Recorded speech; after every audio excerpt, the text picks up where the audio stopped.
tête-à-tête. Ce soir sur les ondes, c'est un date avec Kate. Psst, avant de commencer ce nouvel épisode, j'aimerais t'inviter dans mon univers. J'ai créé un espace unique où tu trouveras un soutien juste pour toi, du contenu toujours plus lumineux et bien plus encore. Alors si tu es curieux, retrouve-moi sur cindy-kate.com. À très vite et bon épisode. Et bonsoir à tous les auditeurs qui nous rejoignent en direct sur la 1337. Vous êtes avec Kate dans un date avec Kate. Au programme, comme d'habitude, beaucoup de choses à raconter et un débit de parole assez élevé. On va pas changer. Donc, je vais surtout vous raconter toute ma semaine de babysitting et tout ce qui en a découlé, puisqu'il y a des choses qui ont bougé et c'est dingue. J'ai du mal à me rendre compte, moi-même d'ailleurs, de la vitesse à laquelle les choses évoluent, des prises de conscience qui se font et des invitations de l'univers à avancer. Donc vous allez voir, dans les thématiques qu'on va aborder, il y aura sous-jacent Noël, encore et toujours, mais on va dire dans une moindre mesure. Et surtout, ce qui est ressorti cette semaine, vous vous imaginez bien, on parle de babysitting, donc on parle de bébé. Et donc c'est toute la partie maternité. Donc pour ceux qui n'ont pas écouté l'épisode spécial de 2 heures que j'avais fait en septembre sur la famille, la maternité, la grossesse, etc., on va poursuivre le sujet du regret maternel parce que figurez-vous que 9 ans après, il y a du nouveau. Voilà, donc je vais partager un petit peu avec vous ce qui se passe après parce que en plus vous avez été nombreuses à me dire que finalement en écoutant l'audio, peut-être que vous aussi vous aviez vécu un regret maternel. En tout cas, vous vous êtes reconnus sur plusieurs niveaux, sur plusieurs aspects de ce que j'ai traversé. Donc j'espère que voilà, cet épisode du jour pourra apaiser un petit peu votre cœur s'il y a encore des tourments ou des choses qui ne sont pas réglées, comme visiblement ça a été mon cas. Donc voilà un petit peu pour le teasing de cette émission. On va donc pouvoir commencer. La semaine dernière, je vous avais dit que j'étais sur la côte atlantique. Déjà, oui, alors précisons, dans tout cet audio, moi j'ai tendance à dire que je vais à la mer, même quand c'est l'océan. Donc ce n'est pas une erreur, je suis au courant que c'est l'océan Atlantique à Biarritz, puisque c'est la ville où j'ai séjourné la semaine dernière. Mais voilà, c'est plus facile. En tout cas, moi, depuis mon enfance, dans les livres, quand on regardait qu'il y avait une plage, c'était la mer. Voilà, c'était pas l'océan. En plus, je suis une personne qui a très peu, finalement, eu l'occasion, en tout cas, d'aller à l'océan Atlantique. Donc voilà, tout est la mer pour moi. Donc ne soyez pas étonnés. Alors, cette semaine, je vais vous expliquer un petit peu déjà pourquoi elle était là, pourquoi je suis partie à Biarritz en plein mois de décembre, parce qu'il y a une raison. Et c'est là où ça devient très intéressant. Je vais vous expliquer un petit peu mes attentes, tout ce qui s'est passé et comment j'en suis ressortie. Et puis ce qui s'est passé aussi après, parce que vous allez voir, c'est surtout la semaine est intéressante. Ça avait déjà fait bouger beaucoup de choses, mais c'est vraiment l'après qui est encore plus intéressant. À mon sens en tout cas. Donc, ma meilleure amie, une de mes meilleures amies, parce que j'en ai beaucoup, habitait à Paris, a déménagé donc il y a 3 mois pour aller à Biarritz. Et elle a eu un petit galère de crèche. En fait, sa fille a 1 an et 1 mois, si je ne dis pas de bêtises. Donc nous appellerons sa fille Bichounette, pour des raisons évidentes de vie privée. Et donc Bichounette avait besoin d'être gardée. En fait, donc mon ami fait parfois du télétravail. Son conjoint ne travaille pas tous les jours. Il a un métier qui lui permet des fois d'être à la maison aussi. Sauf que là, normalement, je devais y aller fin novembre. Et il était convenu, vu que c'est un petit peu loin, on a plus de 6 heures de route de chez moi, que je reste quelques jours et non pas venir pour 1 ou 2 journées. Et finalement, à un moment, elle me dit ça serait bien qu'on décale à 15 jours plus tard. Donc c'était une semaine où je n'avais pas ma propre fille, bien évidemment, puisque elle va à l'école, donc je peux pas partir avec elle. Et si je pars sur sa semaine, oulala, c'est la fin des haricots parce qu'il faut voir maman tous les jours et que c'est compliqué sans maman, même encore à 9 ans.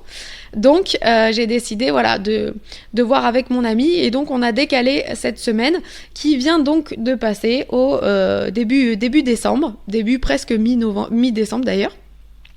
Et donc, la crèche était fermée pendant un mois. Elle me dit, en gros, le plan, c'est que j'arrivais le mardi soir. Le mercredi, donc elle était là, elle ne travaillait pas. Donc là, c'était vraiment ma journée avec ma copine et avec sa fille. Mais voilà, là, c'était journée papotage pour se remettre à niveau de tout ce qu'on a à se raconter, puisqu'on se voit pas très souvent. Le jeudi, initialement, c'était censé être du télétravail. Et le vendredi, elle était censée aller au travail. Finalement, elle a fait 2 jours de télétravail, donc je l'ai eu avec moi tous les jours. Donc ça, c'est chouette, parce que sinon, le vendredi, j'aurais été toute seule. Son compagnon aussi n'était pas là. Et j'ai pu un petit peu la soulager, parce que donc, Bichounette a un caractère bien particulier. Elle a, comme je vous disais, 1 an, et elle sait ce qu'elle veut et ce qu'elle veut pas. Et donc c'était quand même assez important aussi, en tout cas soulageant, j'ai envie de dire, pour elle, que je puisse m'en occuper pendant qu'elle travaille, parce que honnêtement, faire les deux, c'est pas évident avec un bébé avec cette personnalité-là, si on peut dire le mot personnalité. Personnalité, petite parenthèse, langage des oiseaux, une personne, alité. Voilà, ça c'est cadeau, c'est gratuit aujourd'hui, voilà. Sinon donc, au niveau de mes attentes, avant que je vous raconte vraiment comment ça s'est passé, j'avais beaucoup d'attentes sur cette semaine. Au-delà de voir mon ami, ça c'est toujours très agréable bien évidemment. Là, le but du séjour, c'était de garder sa fille. Donc, vous avez suivi pour la plupart mon parcours, vous savez par où je suis passée. J'ai pas tout de suite validé, accueilli et aimé ma maternité, en tout cas la première année pour ma fille. Et donc j'ai vécu ce qu'on appelle le regret maternel. On en a déjà parlé là-dessus. Si ça vous intéresse plus, n'hésitez pas à réécouter l'épisode. Et donc là, j'avais beaucoup d'attentes parce que, comme vous le savez, il a déjà été évoqué avec mon compagnon actuel de faire le bébé numéro 2. Et c'est un coup oui, un coup non. J'ai un peu du mal à me décider. Des fois je veux, des fois je veux pas.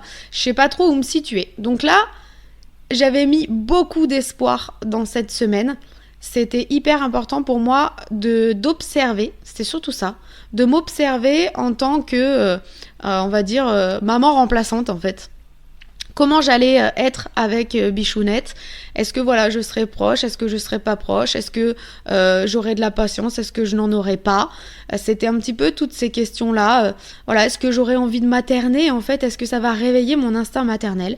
Là, sur les dernières semaines, c'était plutôt non. Voilà, j'avais dit à monsieur, en fait, la porte est refermée. Là, j'ai plus trop envie d'avoir un enfant parce que ça prend du temps, parce que on dort pas, parce que ça prend beaucoup d'énergie, on fait que ça, on n'a plus de vie à côté. Enfin voilà, j'avais mes arguments. En fait, j'avais en mémoire, finalement, tout le négatif que j'ai vécu avec ma fille. C'est ça qui remontait. Et donc là, arrivé sur place, déjà pour vous expliquer, donc sur les 3 jours qui s'est passé, après je suis partie le samedi à 14h, mais voilà, le samedi s'est passé assez vite. La première journée, le mercredi, Bichounette était malade. Donc autant vous dire que un enfant déjà d'1 an qui est assez caractériel, c'est pas toujours facile je pense à supporter, mais alors malade, on passe un cran là. Donc sur le coup, j'admets que sans le vouloir, et vous savez ma position par rapport au jugement, le juge qui ment, je déteste en avoir. Maintenant, tous les humains à un moment ou un autre jugent. L'important c'est de se rendre compte qu'on juge et de rétablir entre guillemets dans le cerveau au niveau d'âme tarot, de lui dire stop, par contre tu te calmes, ok, tu ne sais pas pourquoi elle est comme ça, donc on ne juge pas. Et là c'est exactement ce qui s'est passé. En fait donc cette première journée, elle a beaucoup crié, elle a beaucoup pleuré. En fait, Bichounette a une manière de fonctionner. Elle veut pas parler, ça ne l'intéresse pas le moins du monde. Donc, même des papas-mamans, je suis même pas sûre d'en avoir entendu un pendant les 3 jours et demi où j'y étais. Ça ne l'intéresse pas. Cependant, elle se fait très bien comprendre parce qu'elle a compris qu'en hurlant, ça fonctionnait.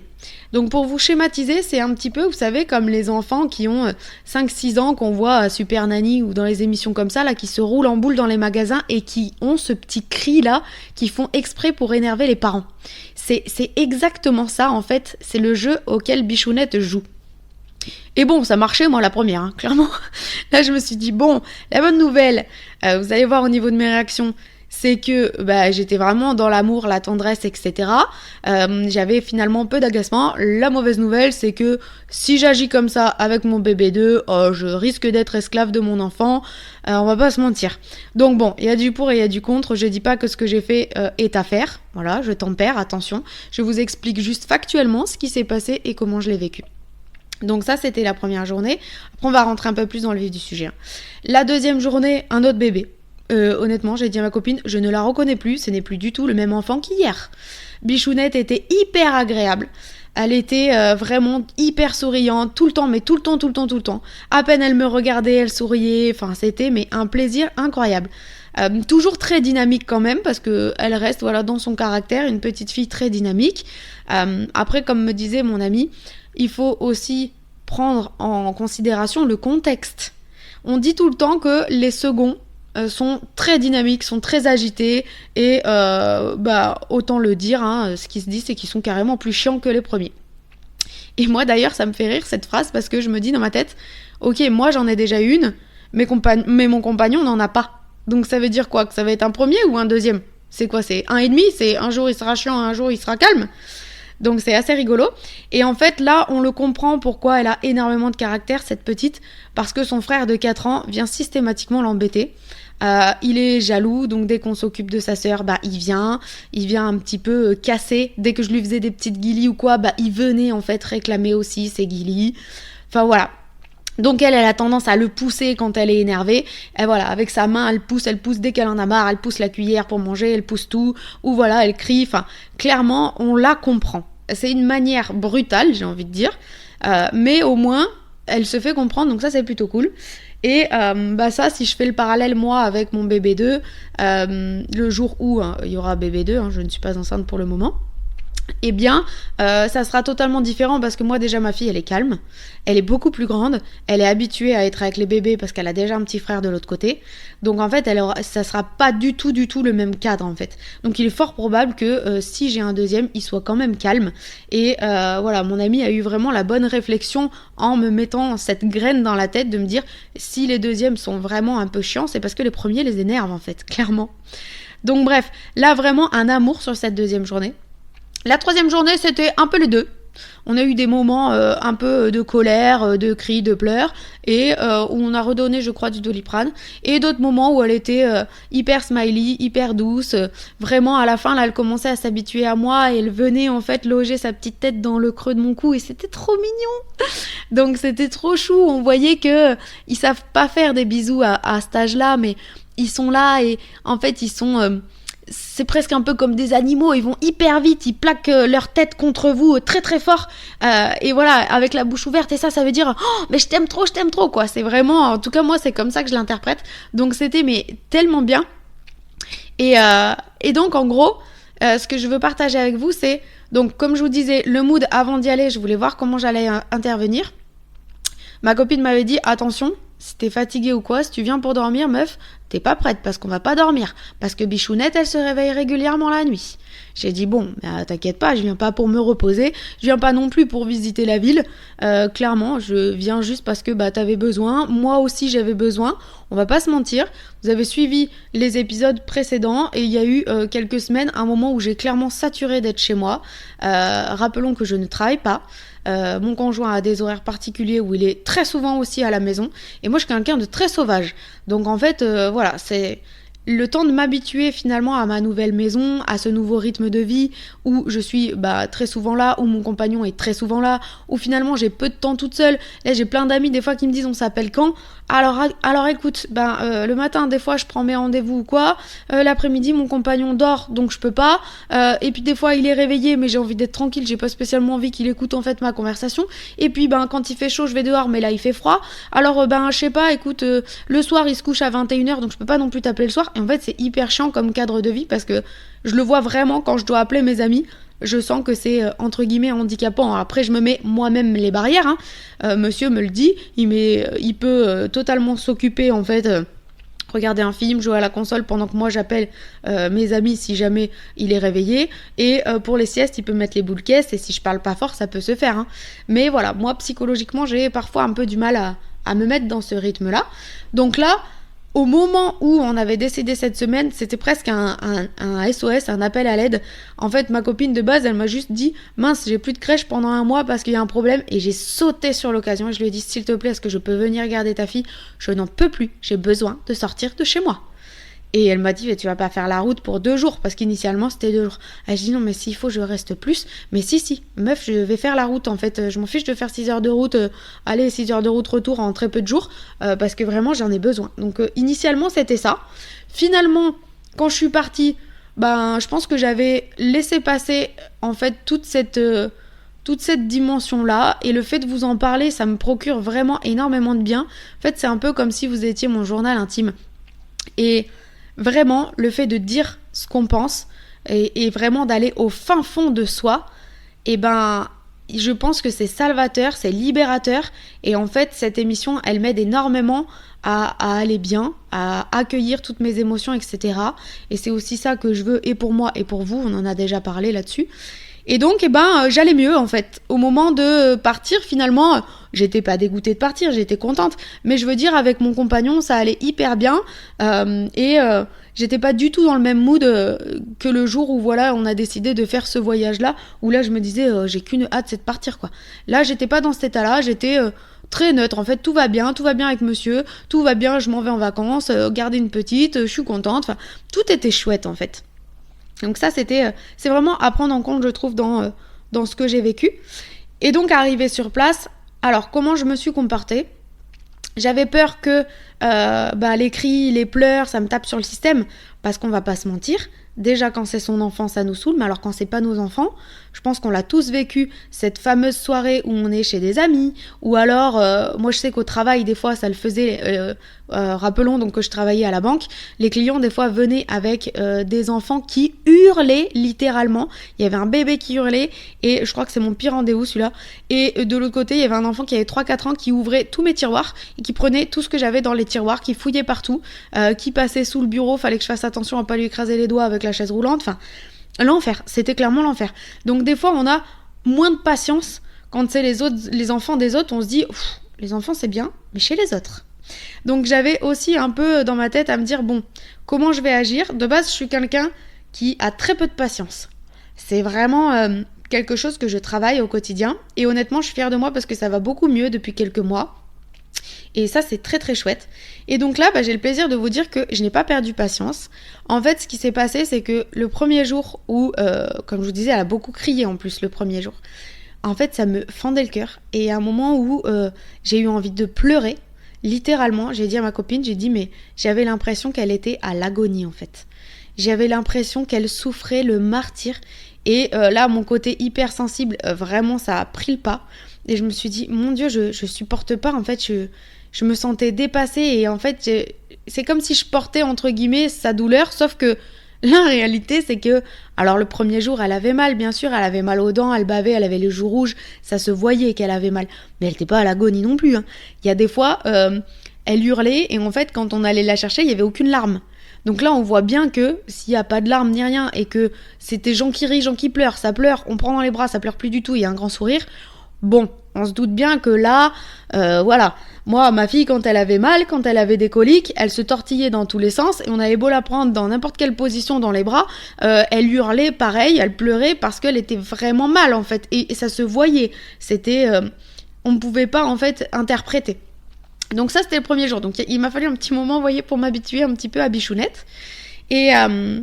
mais après, voilà, j'ai pas perdu patience, et bien au contraire même, je m'en suis occupée, alors déjà pour soulager ma copine, parce que je sais ce que c'est que d'avoir un enfant en bas âge, je suis passée par là et je sais que des fois c'est pas facile, et encore elle, c'est pire parce qu'elle a son deuxième de 4 ans, donc ils sont pas encore vraiment autonomes à cet âge-là, et comme je vous disais, des fois il est jaloux, etc.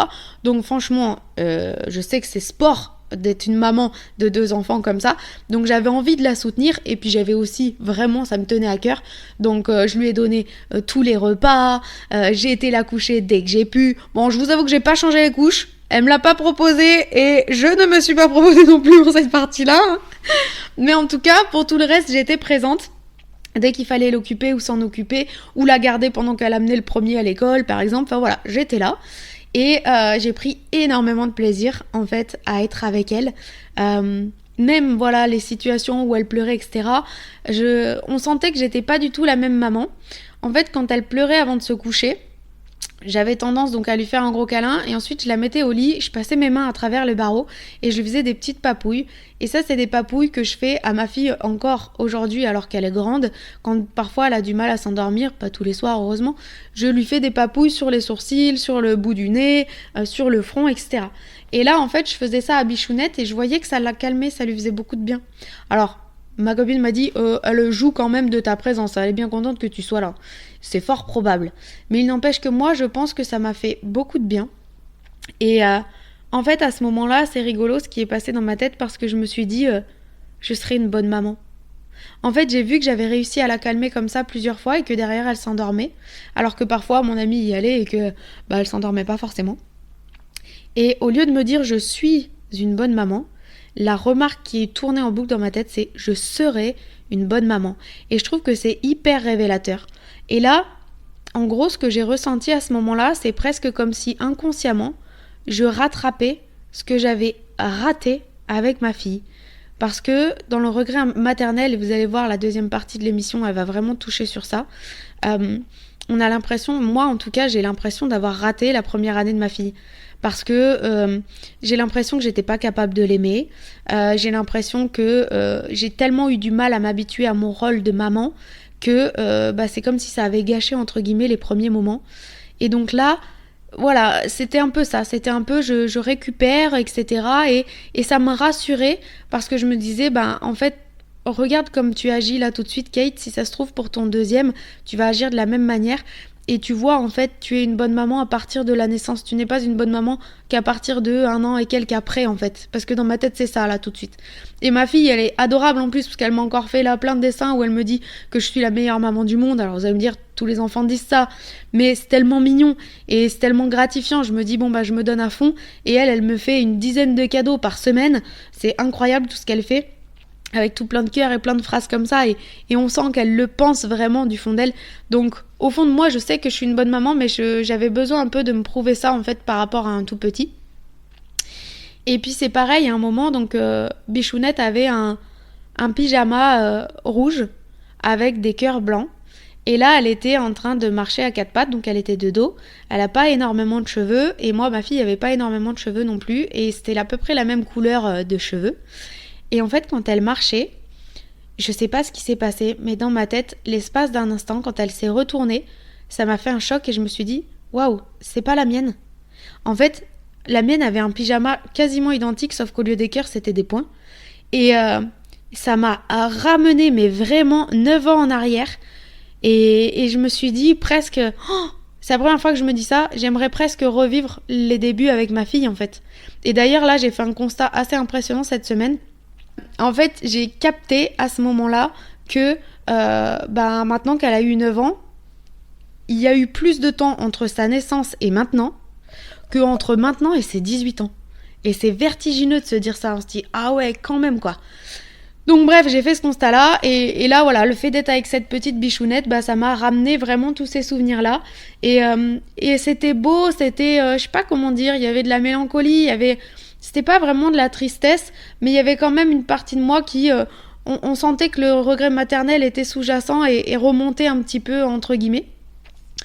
Donc il y avait ça. Il y avait aussi donc, ce que je venais chercher sur cette semaine de contact, c'est qu'en fait, à l'école de coaching holistique, on nous dit régulièrement que les enfants de moins de 3 ans sont dans la justesse, c'est-à-dire que eux, ils s'écoutent.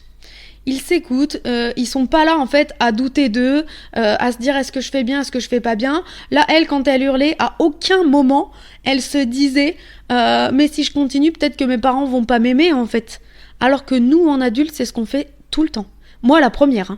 Quand je vois que je suis trop énervée, là, ces dernières semaines où j'étais très énervée, ou alors les semaines où j'étais très triste, des fois, je me dis voilà, mon pauvre compagnon, j'espère qu'il va pas me quitter. Bon, après, l'avantage, c'est que lui, il me connaît depuis longtemps, donc il sait que, de base, j'ai un tempérament, comme tout le monde me le dit, plutôt solaire. Mais voilà, j'ai des fois des émotions qui sont comme ça.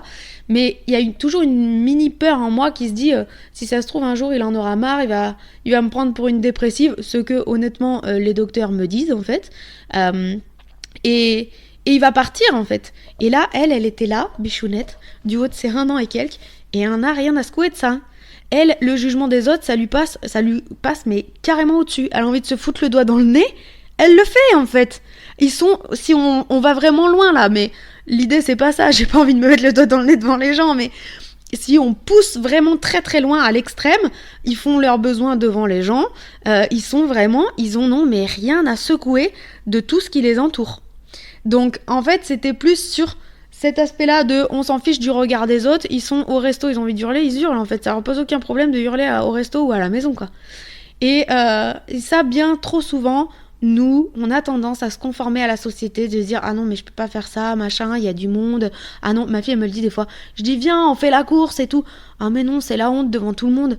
Bah non, on joue en fait, on rigole, c'est ça la vie aussi.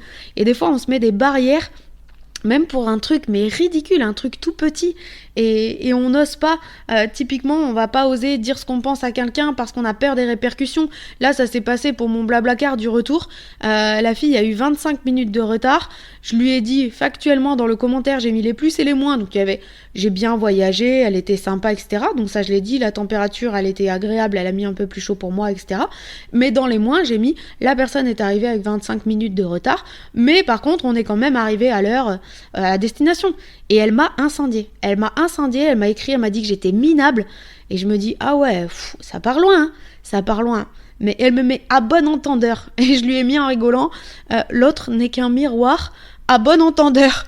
Donc, et après coup, je me suis dit, la pauvre, en fait, elle s'insulte elle-même de minable. Mais enfin bref, on change de sujet, mais tout ça pour dire parfois, où là, ma copine, elle m'a raconté, elle a dû prendre la parole en public parce qu'elle bouillonnait au fond d'elle, elle avait vraiment envie de dire quelque chose, et d'habitude, elle le fait pas, elle est plutôt réservée, timide, c'est pas facile de prendre la parole aussi devant tout le monde, etc.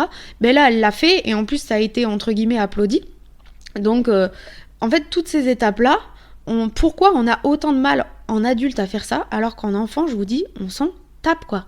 Et c'est ça que je venais chercher. Je voulais m'inspirer de leur côté, je m'écoute, et en fait, soit ça plaît pas, mais j'en ai rien à faire, je suis comme ça, et c'est tout, point. Et moi, je m'aime comme je suis. À aucun moment, la gamine, elle s'est posé la question si elle s'aimait. Hein. À aucun moment, elle s'est posé la question si elle avait confiance en elle, ou si elle avait de l'estime d'elle, etc. Tout ça, c'est bullshit pour elle, en fait. Donc c'est ça où c'était hyper intéressant. Et puis, en fait, ça se voit si vous regardez les yeux d'un enfant. On voit l'univers à travers. Alors, c'est très poétique ce que je viens de dire. Certains vont me dire, ouais, non, faut pas déconner quand même. Non, mais vraiment, je sais pas si vous sentez, on voit la profondeur de leur âme, en fait. On voit juste tout l'amour et ce qui dégage. Et un enfant, même si, par exemple, des fois, vous voyez des enfants de prime abord, ils sont pas très beaux, entre guillemets. Moi, ça m'est déjà arrivé de voir un enfant, la première fois, les premières minutes, je me dis, ah ouais, il est pas beau, quoi. Et finalement, dans sa manière d'être, dans ce qu'il est, il va à un moment ou un autre rigoler, ou même pas d'ailleurs, il va nous regarder avec ses grands yeux là, et c'est là qu'on voit, on voit l'âme, on voit l'amour, on voit l'étincelle de vie, il y a tout ça qui se dégage, et on est obligé de trouver le bébé beau au bout d'un moment. Moi, j'ai jamais eu un bébé qui était moche du début à la fin, en fait. Voilà, au début, on peut ne pas aimer, mais après, c'est comme si on s'habituait finalement à leur grandeur. C'est exactement ça qui se joue derrière leur assistanat, et le fait qu'ils sont tout petits et que voilà, ils sont pas autonomes. Il y a une grandeur d'âme, en fait, et c'est exactement ce que je voulais. Et là, on le ressentait. En plus, Bichounette, elle a des yeux, mais magnifiques. Elle a les yeux de ma copine. Et ils sont, je sais même pas comment vous le décrire, ils sont un peu toutes les couleurs. Il y a du bleu très profond, et vers le centre, il y a plutôt du marron, du vert, un peu tout mélangé. Enfin, magnifique, vraiment, mais incroyable. Donc bref, voilà, ça c'était toute la partie sur comment ça s'est passé, ce que j'ai ressenti. Alors les nuits, j'ai eu de la chance. Elle a pleuré juste une seule nuit où elle s'est réveillée à 22h30 à 1h30 et ensuite à 5h. Sinon, le reste du temps, elle dormait toute la nuit et se réveillait. Bon, des fois, elle se réveillait à 6h, mais on avait quand même la nuit devant nous. Et honnêtement, j'ai pas été énervée. Ma copine, elle me l'a demandé. J'ai dit non, franchement, j'avais pas été énervée. Et là où c'était hyper chouette, c'est que j'étais super contente de rentrer chez moi. La semaine était géniale, autant avec ma copine qu'avec Bichounette, autant Biarritz, on a visité, j'avais pas prévu, il faisait hyper chaud. Ça aussi, je fais une petite aparté, mais il faisait hyper chaud. Il y avait une meuf qui était carrément en débardeur la semaine du 10 décembre. Je me dis, ah ouais, elle est au taquet, elle, quand même. Mais il faisait, je pense, au soleil, c'était ressenti 17 degrés. Donc vraiment très très bon. Et c'était la première fois que je voyais la mer en hiver. Sauf quand j'ai travaillé aux îles Canaries, mais là c'est pas pareil, c'est un contexte vraiment de touristes, etc. Là il y avait personne, à part 3-4 surfeurs qui avaient envie, sinon il y avait vraiment personne. Et moi je suis pas du genre à être apaisée par la nature, je crois que je vous l'avais déjà dit, j'avais fait des randonnées au Canada, ça m'avait saoulée. Enfin moi vraiment la nature c'est pas trop ma came, il y en a plein qui sont très calmes et que ça les apaise, moi c'est pas trop mon délire de base. Mais là en fait je pense que c'était le soleil, les petites rues pavées, une nouvelle ville, ma copine, et puis l'eau ça faisait quand même un peu un aspect vacances quoi, donc j'avais l'impression d'être en vacances, c'était hyper agréable, donc ça c'était un plus quand même. Et donc je suis rentrée, j'étais mais tellement contente de rentrer, même si la semaine s'est hyper bien passée, je sentais que là j'avais, alors je ressens pas le besoin, c'est très rare que je ressente le manque, c'est très rare que je dise à mon compagnon tu me manques, et quand je lui dis c'est plus dans le sens je suis contente de te retrouver en fait. Donc et là c'est ce qui s'est passé, il m'a pas manqué la semaine, mais par contre quand je suis arrivée j'étais hyper contente, je lui ai sauté dans les bras et là, je me suis dit, en fait, toutes ces semaines là où j'ai rouspété, j'ai râlé que mon quotidien, je m'ennuyais, j'en avais marre, patati patata. Mais en fait, c'est un exercice incroyable que de changer de cadre parce que ça vous retourne le cerveau.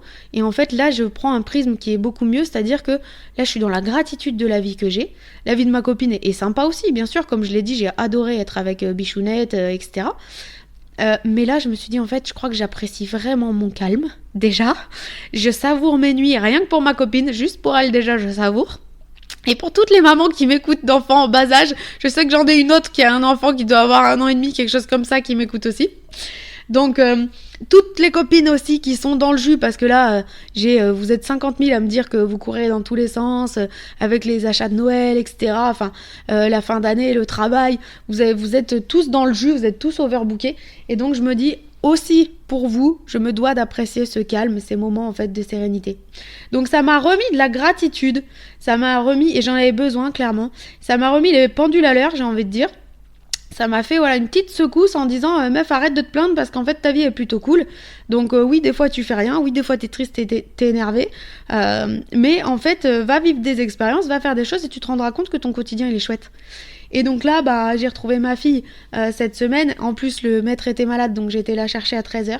Elle était hyper contente et vraiment, on était tous les trois et c'est tellement d'amour quand je vois que ils se coursent tous les deux et puis après ils se jettent sur le lit et moi je suis à côté et là on se fait des bisous, on se fait des batailles de guilis. Enfin, c'est tellement doux et en fait c'est ça la vie. Donc ça m'a fait du bien de redescendre un peu et de me rappeler les fondamentaux de la vie. Et ça m'a étrangement calmée pour Noël. Alors pourquoi, j'en sais rien. Je pense que de une, on a été au marché de Noël. Bon, c'était un tout petit marché de Noël pour voir que Biarritz, c'est une ville qui est quand même connue en France. Le marché était petit, mais il était hyper mignon. Quand même, j'ai bien aimé. Et je sais pas, je pense que à mon avis, comme je vous disais en début d'émission, c'est le fait d'avoir vidé mon sac. Ça m'a fait du bien. Le fait d'avoir osé en fait dire à ma mère que possiblement j'ai le choix. Et que si je ne le sens pas, je m'écoute et je ne ferai pas Noël avec eux. Ça m'a libérée en fait. Je pense que j'avais besoin de le dire. J'avais besoin d'exprimer mon mal-être vis-à-vis de Noël. Et donc là, je vais pas vous dire que je suis enchantée à l'idée de faire Noël. Mais en tout cas, ça m'a enlevé la partie angoisse. La partie où j'ai tout le temps mal au ventre, où je stresse. Et je sais ça que c'est que des pensées. On l'a déjà dit, les pensées sont créatrices en fait. On crée tout. Et donc là, je me sens plus calme, plus apaisée. Et je me dis ça va se faire.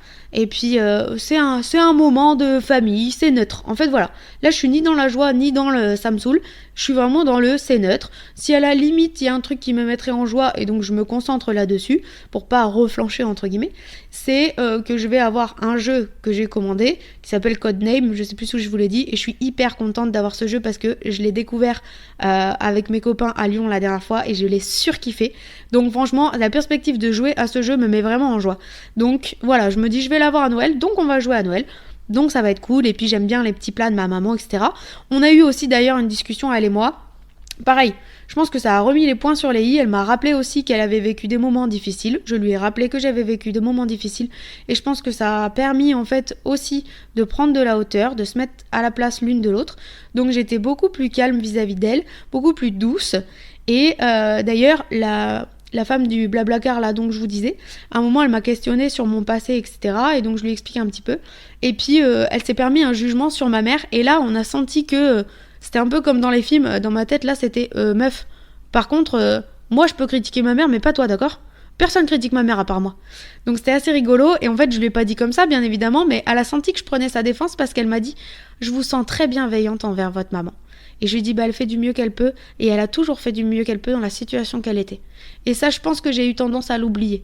Donc après voilà, maintenant ça va mieux. Je pense aussi du fait que elle me connaît, on discute, elle écoute les émissions. Je pense et j'espère en tout cas, maman, si tu m'écoutes, ce message est pour toi.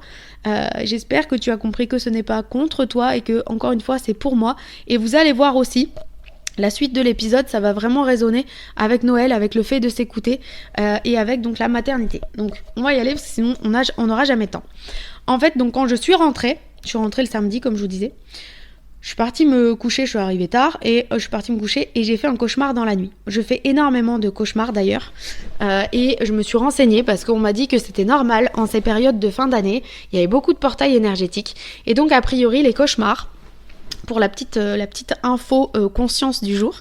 Donc c'est l'inconscient qui libère des émotions non digérées. Donc tout ce qui va être peur, fatigue, stress, vieux schémas, etc. Les cauchemars permettent un nettoyage intérieur. Rappelons qu'on est en fin de cycle, on l'a déjà dit plusieurs fois, donc il est important de nettoyer. Au niveau des mois, ça aussi je crois qu'on en a déjà parlé, mais en gros le mois d'octobre, c'était vraiment le mois de la révélation. C'était en gros tout ce qui était enfoui remonté. Ensuite en novembre, le mois du dépouillement. Là, il fallait vraiment lâcher l'ancien, il y avait une solitude intérieure et un tri, et c'est vraiment moi ce qui s'est passé en novembre, la solitude intérieure, je l'ai clairement senti. Et en fait, en décembre, on est invité plutôt sur des énergies d'intégration, de réorganisation pour le renouveau. Donc en fait, le fait de faire des cauchemars, ça indique quoi ? Ça indique que notre monde intérieur est actif. Et donc forcément, ça nous invite au calme sur le monde extérieur, parce que ça bouillonne tellement à l'intérieur que on va rappeler encore, c'est toutes des énergies de dépouillement, c'est des énergies qui disent que si on n'est pas aligné, tout remonte. Donc c'est pour être vu, c'est pour lâcher, c'est pour intégrer. Donc là, on est invité à ralentir, en gros là, ça forme ça ferme les anciens chapitres et ça forme les nouveaux qui vont arriver. Ça prépare un petit peu à la nouvelle année. Voilà un petit peu tous les cauchemars. Donc si vous aussi vous en faites, sachez que vous n'êtes pas seul parce que vraiment je crois que je n'ai jamais autant fait de cauchemars dans ma vie que depuis ce dernier mois-là. J'ai l'impression que c'est que des fois j'en fais 2 par nuit. Je réveille monsieur carrément parce que j'allaite. C'est horrible. On dirait que je dis le mot allaiter. C'est pas du tout ça. C'est le mot alleter que je veux dire, d'accord ? Donc voilà, je allaite, je sais pas comment on dit. Enfin bref, vous avez compris l'idée. Donc je fais vraiment des respirations intenses, poussées, et il entend que je fais des cauchemars et ça le réveille. Alors que le pauvre, il se réveille en plus à 2h du matin. Donc il est content quand je le réveille 2 fois entre 21h et 2h du matin, si vous voulez. Mais enfin bref. Et donc là, mon cauchemar. Alors. Je vais essayer de rien oublier parce qu'après vous allez voir l'analyse du cauchemar, elle est dingue. En fait, j'étais donc dans une maison et il y avait un couple qui était avec moi et il y avait donc la femme qui m'a dit aujourd'hui il y a déjà 60 personnes qui sont mortes. Et en fait on faisait comme un jeu, un peu comme un Hunger Games je pense. On avait des armes, donc j'avais un fusil et j'étais censée avoir une épée. Ils appelaient ça une épée mais honnêtement ça faisait plus une faucille, enfin vous voyez comme l'arbre de la mort là. C'était ça, c'était très courbé. Et donc j'avais ces deux outils, ces 2 armes. Et donc tout le monde avait des armes. Et en gros, on nous expliquait que s'il y avait certains animaux qui rentraient, il fallait les tuer. C'était un peu ça le but du jeu. Et donc la nana expliquait qu'il y avait eu 40 morts juste avant. C'est comme ça que j'ai su que j'étais dans un jeu. Et donc moi au départ j'avais le fusil dans les mains. Et finalement le monsieur passe et me dit ah non mais il avait dû voir, je pense, une espèce d'autruche passer. Et il me dit, par contre, tu arriveras pas à la tuer avec un fusil. Vu qu'elle a un long cou, tu arriverais mieux, je pense, à lui trancher la gorge avec l'épée. Donc, prends ton épée. Donc, j'ai posé mon fusil et j'ai pris donc la faucille. Il disait épée, mais comme je vous dis, c'était une faucille. Donc, j'ai pris ça dans les mains. Mais on sentait que j'avais pas spécialement envie de tuer les animaux. Alors, je suis pas l'amie des animaux, certes, mais de là à les tuer, faut pas déconner non plus. Et après, donc ce monsieur, il me dit, ils sont où les toilettes ? Et je lui dis, ils sont là. Et donc, il part dans les toilettes, donc c'est-à-dire qu'il sort de mon rêve. Vous allez comprendre pourquoi c'est important, parce qu'après, j'ai fait l'analyse du rêve via ChatGPT et il en est ressorti vraiment des choses incroyables. Et à ce moment-là, il y a un lion qui rentre chez moi. Et il était très très calme, mais un lion quand même. Imaginez le truc, un lion rentre chez vous, vous n'êtes pas serein quand même. Donc là, tétanisé, paralysé, prise de panique, je me dis il faut que je crie, parce que l'homme qui est dans les toilettes, lui, il est vers le fusil, parce que j'avais mis le fusil là-bas. Et donc lui, c'est un homme, dans ma croyance, les hommes vont beaucoup plus réussir, c'est un chasseur, donc il va réussir en fait à tuer le lion. Sauf que j'essaie de crier et la femme était juste à côté dans la pièce. Donc pareil, si j'avais crié, j'aurais alerté les gens. Mais là, c'était juste impossible. J'essayais de crier et ça ne marchait pas. Et ce qui se passe, c'est que mon corps réagit comme ça aussi dans la vraie vie, dans la réalité. Donc en fait, mon conjoint me dit, je t'entends faire des bruits, je peux même pas vous les faire, je sais pas comment dire, mais vraiment, vous savez, où bah ouais, on a envie de crier et où ça sort pas. Donc c'est des petits cris tout étouffés en fait, des petits sons, des petits qui sortent, mais on ne peut pas crier. Et donc c'est encore plus handicapant et paralysant. Imaginez l'état en fait, si vous êtes dans cette situation-là, là vous vous dites mais je vais mourir à tout moment, alors que si je criais, j'aurais une chance de m'en sortir en fait. Le lion était calme, mais encore une fois, c'est une présence qui fait vraiment très très peur. Et donc la femme, à un moment, sort, intervient, et là elle voit le lion, et je pense qu'elle se jette sur lui. Pourquoi je pense qu'elle se jette sur lui ? Parce que j'ai pas vraiment vu la scène, je me souviens juste en gros qu'ils étaient enchevêtrés les deux, entremêlés en fait, le lion et la femme, et le lion était exactement au même endroit que quand il est rentré, donc c'est pas lui qui a bondi en fait. Avec le recul, c'est la remarque que je me suis faite. Il a pas bondi, il a pas agressé en fait, il est pas allé au contact, donc c'est elle qui y est allée. Et là, elle allait mourir en fait, la dame. Et je me suis dit, je peux pas laisser faire ça, c'est pas possible. Donc j'avais la faux dans les mains et il fallait que j'intervienne. Et là, en fait, vous allez voir avec le truc de ChatGPT, j'ai pas pu trancher en fait, j'ai pas utilisé l'outil comme il faut, on va dire de manière horizontale, je l'ai utilisé de manière verticale. En fait, je lui ai enfoncé l'outil plusieurs fois dans la tête. Alors dit comme ça, on dirait un rêve hyper gore, je suis désolée. Il n'y avait pas de sang d'ailleurs, il n'y avait rien, je sais pas pourquoi, mais... Et en fait, je lui ai enfoncé plusieurs fois, mais on sentait que j'étais pétée de trouille, que je le faisais parce que j'avais pas le choix, clairement, et que c'était pour sauver la femme. Et après, en fait, donc mon compagnon, à ce moment-là, m'a réveillée parce que vraiment, il sentait que ça commençait à partir en cacahuète. Et donc j'ai pas pleuré, il y a des fois où je fais des cauchemars qui sont tellement intenses que je pleure. La dernière fois vraiment, enfin je vais pas vous le raconter parce que j'ai pas envie que vous rêviez de la même chose le soir, mais j'étais en panique totale, c'était un film d'horreur mon cauchemar. Donc là j'ai pas pleuré parce que je savais que c'était un rêve et que c'était pas réalisable en fait. Un lion dans la maison, enfin c'était même pas chez moi d'ailleurs, je sais pas si c'était chez qui, enfin chez moi mon actuel. Mais bref, et donc je demande à ChatGPT par acquis de conscience, par curiosité plus, je lui demande d'analyser le rêve. Et là, il en est sorti des trucs incroyables parce qu'en fait, c'est une très très belle allégorie pour tout le regret maternel et ça touche aussi de loin à Noël en fait. Vous allez voir des similitudes. Donc tout d'abord, il me dit quoi ? Il me dit le cadre du jeu. Donc le cadre du jeu, c'est une épreuve imposée. Le fait que ce soit présenté comme un événement, un jeu avec des règles, où il faut tuer les animaux dangereux, c'est très parlant. Cela suggère une situation de la vie où tu te sens obligé de faire face à quelque chose même si tu ne l'as pas choisi. Donc là, sur le coup, moi, j'ai pensé à Noël, forcément. Ensuite, il me dit, c'est une pression extérieure ou intérieure, je n'ai pas le choix, c'est comme ça. Donc là, j'ai cette pression pour Noël, mais je l'ai aussi pour le bébé 2, même si mon compagnon me met absolument pas la pression et que je me la mets moi-même. Et c'est une lutte pour la sécurité émotionnelle ou psychique. Le fait que chacun soit chez soi, dur à dire cette phrase, indique que cette épreuve est intime, personnelle, vécue dans ton espace intérieur. Ta maison égale ton toit. Et là, donc, il développe un petit peu cette partie-là. Donc, c'est mon corps, mon esprit, ma zone de sécurité. Et le fait qu'on y entre, c'est une intrusion puissante. Donc là, ça va faire référence à une peur, à une personne, une émotion ou une situation écrasante. Quelque chose n'a rien à faire là, mais c'est quand même présent. Et en fait, là, vous allez voir, il parle du regret maternel, en fait, qui n'a rien à faire là, mais qui remonte. Et effectivement, ça n'a rien à faire là, puisque je suis pas enceinte. Donc voilà, et c'est passé, c'était il y a 9 ans. Le lion, une menace calme, mais écrasante. Le lion n'attaque pas, il est calme, mais terrifiant par sa seule présence. Symboliquement, ça peut correspondre à une peur latente. Et là, je me suis dit, mais c'est tellement ça. À un danger qui ne s'exprime pas ouvertement, mais qui est là. Et donc, ouais, c'est la peur, en fait, d'être une maman numéro 2. C'est clairement ça qui se joue là. Et ils disent, c'est pas un chaos, c'est une domination silencieuse. Quelque chose que tu sais dangereux, même s'il ne se passe rien pour l'instant. Ensuite, il a analysé au niveau des armes. Il explique que le fusil versus l'épée et la faucille. En gros, j'avais un fusil, une arme à distance dans les mains, et on me demande de le poser pour prendre une arme courbée, primitive et rapprochée.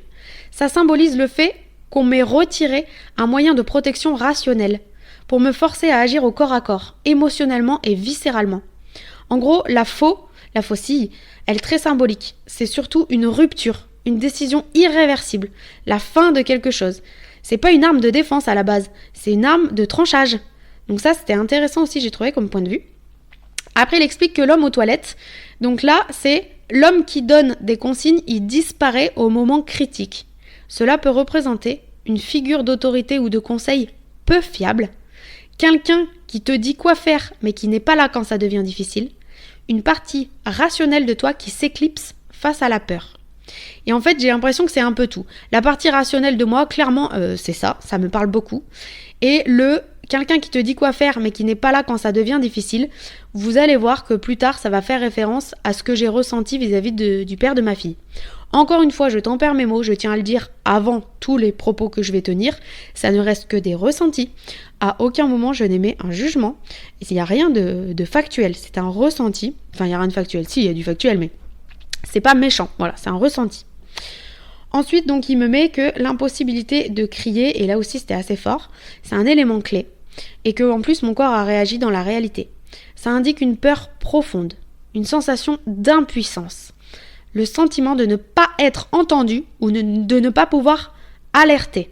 Donc là, ne pas être entendu, là, pour moi, ça m'a fait référence encore à Noël, en me disant, ben voilà, je dis que Noël, ça me met très mal, et je ne suis pas entendue, parce que là, cette phrase, elle m'a amenée à penser, si j'étais entendue, si j'étais aimée pour celle que je suis sans condition, un amour inconditionnel, on me dirait, si tu n'es pas bien à Noël, je préfère que tu sois bien, donc fais quelque chose qui te met bien, quitte à ne pas venir, c'est pas grave, parce que ton bien-être est important. Et en fait, c'est ce truc-là qui est un peu remonté à la lecture de ça. Après, ils disent, très souvent, cela apparaît chez des personnes qui retiennent beaucoup, qui n'expriment pas certaines peurs ou colères, et qui ont appris à se taire face au danger. Et ça, c'est ce que j'ai fait pendant longtemps, parce que les Noëls que j'aime pas, ça fait longtemps que je le pense. Sauf que j'ai jamais eu le courage de le dire. De réellement le dire, et en tout cas d'oser dire, je ne viendrai peut-être pas à Noël. Donc en fait, voilà, ça m'a quand même beaucoup parlé. Ensuite, la femme qui affronte le lion, là aussi c'était très sympa. Ils disent que ça peut représenter une partie de moi plus courageuse, une énergie protectrice, une figure féminine intérieure ou réelle qui agit quand toi tu es paralysé. Le fait qu'elle se jette dans le combat sans que le lion ait attaqué suggère un sacrifice. Et le sacrifice dans l'idée du regret maternel, il est plus. Vraiment, moi en tout cas c'est ce que j'ai eu l'impression de sacrifier ma vie pour ma fille. Clairement, à la naissance, de sacrifier ma vraie vie de femme pour une vie de maman et que en fait ça me convenait pas. Et donc, ils disent aussi que ça peut être une prise de risque pour me sauver ou un déclencheur. Il faut agir maintenant. Voilà. Ensuite, qu'est-ce qu'il y a d'autre ? J'espère que j'aurai le temps de finir cet épisode. Le moment où tu attaques. Tu n'attaques pas par envie, mais tu attaques par choix. Il n'y a plus le choix. Quelqu'un est en danger, c'est la règle du jeu. Ça montre que j'ai une capacité à agir malgré la terreur. Une violence défensive non gratuite. Une force que je ne reconnais peut-être pas en moi. Donc c'est pas un signe de cruauté, c'est un rêve sur la survie. Et là je lis la survie, je me dis mais non, what ? Comme dirait ma fille, encore la survie ? Oui, encore la survie les amis. Et vous allez voir la suite est encore oufissime, vraiment. Donc bon, le sens du global du rêve, ça on l'a compris, on peut pas venir là-dessus. Et ensuite donc ChatGPT me pose des questions. Il me dit, est-ce qu'il y a actuellement dans ta vie quelque chose ou quelqu'un qui te fait peur sans agir directement ? Donc là je lui explique, oui, j'ai peur d'être de nouveau maman. C'est vraiment une situation qui me tétanise. Ensuite, ils me disent que tu te sens parfois obligé de jouer un rôle ou de respecter les règles qui te mettent en danger émotionnellement. Là, je lui mets oui. Là, typiquement, je pense à Noël. Et ensuite, il me dit, est-ce que tu as l'impression de devoir te défendre seule ? Et là, ça revient sur le sujet du bébé, puisque mon compagnon m'a déjà dit, on dirait que tu vas l'élever toute seule, cet enfant. Et je lui ai dit, oui, c'est un peu dans ma tête, c'est un peu ce que j'ai vécu pour ma première. Donc effectivement, j'ai la croyance que ça va se reproduire comme ça et que ça me fait très peur. Donc là, j'explique tout ça en fait à ChatGPT parce que je savais pas si ce rêve il faisait référence vraiment à Noël ou au regret maternel. Donc je me suis dit, je vais lui dire les deux et puis on verra bien ce qui va en sortir. Et c'est pour ça que vous allez voir, moi je trouve en tout cas qu'il y a beaucoup de similitudes dans les deux, puisque dans les deux, ça fait quand même référence à une peur et ça fait référence à des choses non dites entre guillemets et des choses qui ne sont pas réglées. Donc maintenant, il me dit que, maintenant qu'il connaît mon histoire, le lion, ce n'est pas le bébé, ce n'est pas non plus Noël. En fait, le lion, ça représente la peur du retour d'un état psychique que j'ai déjà connu, à savoir le regret maternel, l'épuisement, la perte de moi-même et le mode survie. C'est pour ça qu'il est calme. Ils nous disent il est immobile, imposant, silencieusement terrifiant. Il n'attaque pas parce que c'est pas un danger immédiat. C'est un potentiel danger. Là, ce qui se passe, c'est une mémoire émotionnelle qui est très forte en moi. En gros, c'est mon inconscient qui me dit « Ce n'est pas ce qui est devant moi qui me fait peur, c'est ce que ça peut réveiller en moi. » Autant vous dire que j'ai chialé comme une madeleine à la lecture de cette phrase, parce que c'est exactement ça, et c'est ce que j'ai expliqué à mon compagnon. En fait, c'est ça, j'ai peur de ce que ça viendra réveiller en moi. Parce que là, maintenant, je suis calme et je gère beaucoup mieux ma vie qu'il y a 9 ans, et j'ai peur, en fait, que ça revienne trop en arrière. C'est une croyance, clairement, une peur irraisonnée, parce que j'ai tellement évolué que c'est impossible que je revienne au niveau où j'étais avant. On peut rechuter, mais quand on travaille sur soi, on va assez vite se remettre à niveau, en fait. Beaucoup plus vite que la première fois, en tout cas. Ensuite, il m'explique que le jeu, c'est la pression d'un choix. Comme je lui ai dit que le bébé, c'était un coup oui, un coup non, il me dit, en fait, quand on joue à un jeu, il faut décider, il faut trancher, et on peut pas rester indéfiniment dans l'entre-deux. Et la faucille, c'était un peu ça, en fait. C'est symbolique parce que c'est pas une arme de guerre, c'est un outil de découpe avec une décision irréversible. Donc, en gros, mon inconscient, il n'est pas en train de me dire quoi choisir, il est en train de me montrer le coût émotionnel de devoir choisir sous pression. Et là, je lis ça et je me dis, punaise, il est fort ce chapetteur quand même. Hein, parce que c'est exactement ça. En fait, là, je me mets une pression pour choisir alors qu'il se passe rien. Je suis même pas enceinte pour l'instant. Ensuite, il explique, le fusil posé, la raison ne suffit plus. Il explique que le fusil, à la base, il était là, qu'on me demande de le poser. Pourquoi ? Parce que en gros, j'ai déjà réfléchi 1000 fois à cette question-là de bébé. Et que rationnellement, je sais que je serai une bonne mère. Là, je cite ChatGPT. Mais on l'a dit tout à l'heure, oui, dans le fond, je sais que je serai une bonne mère. Rationnellement, je sais que mon conjoint actuel, c'est pas le père de ma fille, donc il va pas se comporter de la même manière. Ça aussi, j'en ai conscience. Il sait par où je suis passée, par les difficultés par lesquelles je suis passée. Donc forcément, il sera plus attentif, je pense, qu'une personne lambda. Et rationnellement, la situation n'est pas la même. Donc tout ça, je le sais. Mais ChatGPT me dit, mais le problème, c'est pas rationnel, ma cocotte. C'est que c'est corporel et traumatique. Et je me suis dit, ah d'accord. Donc en fait, c'est ça qui remonte en ce moment. Ok. Ensuite, il me dit que le cri bloqué, c'est le rêve du cœur. Il me dit que je n'ai pas pu crier avant, quand j'avais besoin d'aide, que j'ai dû apprendre à gérer sans faire de bruit, et que j'ai appris à demander, et que j'ai appris que quand je demandais, c'était pas garanti d'avoir un retour. Et c'est exactement ça. De ce que j'ai vécu avec mon ex-compagnon, j'ai eu l'impression de demander, puisque je lui disais par exemple, tous les mardis et les jeudis, je veux que tu donnes à manger à notre fille, parce que moi je lui donne tous les midis, tous les petits déjeuners, je fais les siestes, j'assure toute la journée en continu, et je fais tous les soirs, donc j'ai besoin que au moins 2 soirs par semaine. Alors il faisait le week-end c'était partagé, mais sur la semaine, c'était principalement moi, donc là je luttais en fait pour qu'il donne au moins 2 jours par semaine, et parfois même comme ça, il se dérobait en me disant non mais pas aujourd'hui, je le ferai demain. Et donc, c'était vraiment très frustrant parce que j'avais vraiment cette impression-là que je demandais et que je n'étais pas écoutée. Donc ça ressort vachement en fait et ça me parle énormément. Il me dit, ton corps se souvient tellement de ça que même endormi, il réagit. Ce n'est pas anodin, c'est un signal de charge émotionnelle encore active. Et je me suis dit, ah ouais, moi qui ai fait une thérapie sur le regret maternel, je pensais vraiment en fait que j'avais avancé sur cette partie et finalement, pas tant que ça. Enfin, j'ai avancé, mais il y a encore du chemin. Ensuite, il me dit que la femme qui se bat avec le lion, donc c'est une partie de moi qui sait qu'elle est capable. Là, j'ai été douce avec ce bébé et donc, ça vient me dire, regarde en fait, ça va bien se passer. Et donc, comme elle saute pour le protéger, pour me protéger moi, elle saute sur le lion, elle dit, regarde, on peut survivre à ça. Donc, en gros, ça veut dire que être capable ne veut pas dire que ça ne coûte rien. C'est ça la leçon qu'il faut en tirer. Ensuite, quand je frappe le lion, donc là, ChatGPT me redit que c'est parce que j'ai pas le choix et que c'est exactement mon mode de fonctionnement en survie. Et que c'est aussi ça quand mon conjoint me dit tu vas l'élever toute seule.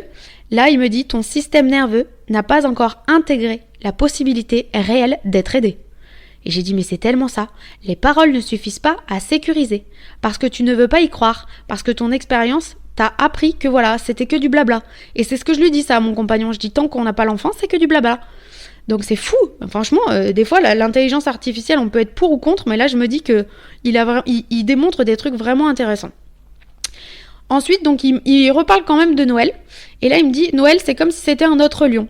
Même structure. Aujourd'hui, il n'y a plus de cris, il n'y a plus de danger réel, puisque tous les Noëls que j'aimais pas, c'était passé. Mais il y a une mémoire émotionnelle qui est restée intacte. Et quand tu poses une limite, ne plus faire Noël, on te renvoie une forme de culpabilité. Et là encore, te protéger égale attaquer le lion et ça te coûte. Et ensuite, il termine sur cette partie-là, en disant que mon rêve, il me dit pas de ne pas avoir d'enfant ou que je vais regretter. Il me dit, tu as déjà traversé quelque chose de très dur et ton corps veut être sûr de ne pas y retourner seul. Et là, c'est une pépite là. Il dit, la chose très importante à entendre, j'ai chialé pendant une demi-heure les amis. Le regret maternel que tu as vécu ne définit pas ta capacité à aimer. Il définit le contexte dans lequel tu es devenue mère. Tu n'as pas raté quelque chose, tu as survécu à quelque chose. Et là, waouh, je me dis mais dingue, parce que oui c'était ça, dans ma tête je me suis dit je ne suis pas capable d'aimer, je suis une mauvaise mère, je suis horrible, etc. Donc c'était vraiment ça, j'ai eu l'impression d'avoir raté en fait mes débuts en tant que maman. Et je me dis waouh, c'est tellement puissant ce qu'il vient de dire. Donc ça m'a quand même assez marqué. Ensuite, il me dit donc que ce qui pourrait m'aider, c'est d'exprimer en fait ce que je veux plus jamais revivre pour ma sécurité intérieure. Et c'est vraiment de parler non pas de nouveau bébé, mais du traumatisme maternel en fait. Et de ce dont j'aurais besoin si jamais il y a un nouveau bébé. Ensuite, donc on va essayer d'avancer un peu plus vite parce que sinon ça va être un peu lourd. Donc là, je lui dis en gros, ChatGPT, je lui réponds que ce qu'il m'a dit, vraiment, ça m'a marqué. Et je lui demande en fait d'en dire un petit peu plus. Donc là, il m'explique qu'on fait souvent l'amalgame entre capacité à aimer et regret maternel. Parce qu'en fait, notre cerveau, il se dit, si je souffre autant, c'est que j'aime pas assez. Mais que en gros, c'est faux. En vrai, le regret maternel, c'est quoi ? Ça naît de la perte brutale de soi. C'est exactement ça, la privation de liberté.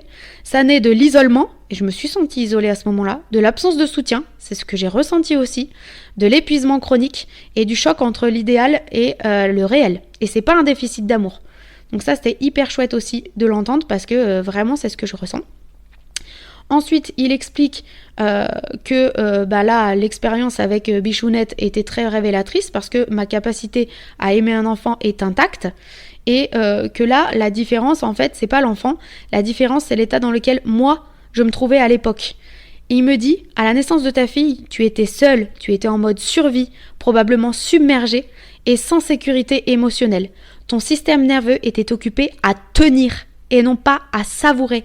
Et voilà, et là, je vous dis pas à quel point c'était libérateur de lire ça, en fait. Je me suis dit, mais en fait, c'est pas de ma faute. Si j'ai du mal à aimer ma fille, c'est que juste j'étais tellement occupée en fait à tenir cette pression-là que j'ai pas pu apprécier le moment. Et waouh, ça fait tellement de bien. Donc j'espère vraiment que vous aussi ça vous fera du bien d'entendre ça. Après, il me précise que aimer, ça nécessite un minimum de sécurité. L'amour a besoin d'espace intérieur pour circuler. Tout ton être était mobilisé pour ne pas t'effondrer, pour assurer le minimum, pour survivre au quotidien. Donc l'amour ne disparaît pas, il est compressé, il est anesthésié, il est mis en veille. Ce n'est pas un échec moral, c'est une réaction neuro-émotionnelle normale. Et là, pareil, ça me fait penser à Noël et je me suis dit, mais incroyable, c'est ça que je ressens. C'est pour ça que je ne ressens pas l'amour. J'ai dit à ma mère, je ne ressens pas l'amour à Noël, ce qui est normal parce que je suis tellement sur assurer le minimum, parler alors que j'en ai pas envie, faire semblant de sourire et d'être heureuse alors que des fois je suis très mal au fond de moi, ne pas m'effondrer, faire semblant que j'aime Noël. Et en fait, je suis tellement concentrée là-dedans que je ne peux pas percevoir l'amour, c'est impossible. Voilà, et là il me dit que je n'ai pas raté ma maternité, que je n'ai pas raté mon enfant, que j'ai traversé une période de charge démesurée où l'aide était absente et la pression était intense. C'est le symptôme, le regret maternel, et le symptôme d'un contexte violent, même s'il n'est pas reconnu comme tel socialement. Survivre à ça, ce n'est pas rien, les amis. Et on ne demande pas à quelqu'un qui a survécu de prouver qu'il s'est aimé. Et là, je me suis dit, waouh, waouh, waouh. Et après, il me dit pourquoi cette prise de conscience arrive si tard, des années après. C'est pas un hasard. Ça se fait donc parce que là maintenant je suis dans une relation plus sécurisante, parce que j'ai eu l'expérience avec ce bébé, parce que je me pose la question du deuxième enfant et que mon psychisme vient me dire regarde ce que tu croyais défectueux ne l'est pas. Et que c'est normal en fait que toute cette dimension, ça me donne le vertige parce que voilà, c'était hyper puissant. Et aujourd'hui, je suis invitée à revisiter toute l'histoire avec plus de douceur. Donc c'était hyper beau en fait, toutes ces expériences-là. Je vais pas pouvoir faire l'audio plus parce que l'épisode touche à sa fin. On va terminer assez rapidement. Mais voilà, tout ce qui s'est passé cette semaine, vous avez vu, c'était hyper puissant à intégrer. J'espère que ça vous aura aidé, ça vous aura fait du bien. On se retrouve la semaine prochaine pour un épisode spécial Noël. Donc là, ça n'aura rien à voir avec tout ce que je viens de dire. Vous allez voir, je vous ai concocté une petite surprise pleine d'amour, pleine de douceur. J'espère vraiment que ça va vous plaire. Je vous fais plein de bisous et je vous dis donc à la semaine prochaine.